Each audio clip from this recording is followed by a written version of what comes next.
হ্যাঁ, আহমেদ তৌকির ভাইয়ের গল্পে আমি এর আগেও আমার কাজ হয়েছে, অনেক ভালো ভালো কাজ আপনাদের সামনে দিয়েছি। নরসুন্দরী একটা ভালো কাজ, অ্যান্ড আমাদের আরও অনেক ভালো একটা কাজের প্ল্যান ছিল যেটা চেঞ্জ হয়ে নরসুন্দরী হয়েছে, বাট এটা তো আমি আমার দর্শককে হতাশ করব না, আমার মনে হয় ভালো লাগবে। ওই যে চুল কাটার অভিজ্ঞতা কেমন ছিল কারণ বাজারে? আচ্ছা, আমি আসলে এই কথাগুলি যদি একটু এখন যেহেতু পয়জন নিয়ে আছি, আচ্ছা এটা আলাদা বলি যে আমার অভিজ্ঞতা ডিফারেন্ট, হয়তো অন্য কোনো ইন্টারভিউতে আরো ডিটেইলস বলবো, বাট আজকে একটু পয়জন মই থাকতে চাই। সো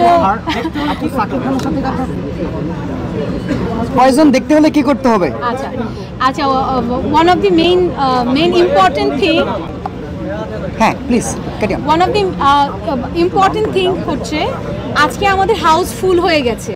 আপনারা অনেকেই এখন বাইরে দাঁড়িয়ে আছেন, আপনারা দেখতে পাচ্ছেন না শোটা। আমি বোঝাতে পারবো না এটা একটা একজন আর্টিস্টের জন্য কত বড় পাওয়া আসলে। সো ওই জায়গা থেকে দীপ্ত থেকে একটা ভালো নিউজ আছে যে খুব আরেকটা আমাদের স্ক্রিনিং হবে, ওইটার টাইম এবং ডেট আমরা আপনাদেরকে জানিয়ে দেবো। কিভাবে দেখা যাবে? হ্যাঁ এটা কি বলেন। তাছাড়া তো আপনারা দীপ্ত প্লে এখনই সাবস্ক্রাইব করে আপনারা তো 20টাকে দেখে ফেলছেনই, বিকজ অলরেডি রিলিজ হয়ে গেছে, রাইট?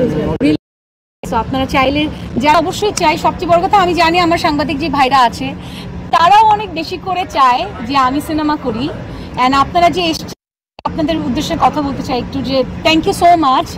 আমার ওয়েব ফিল্মের প্রিমিয়ার হচ্ছে আর আপনারা এতগুলো মানুষ এখানে এসছেন, মানে I feel so honour, I am feeling so respect.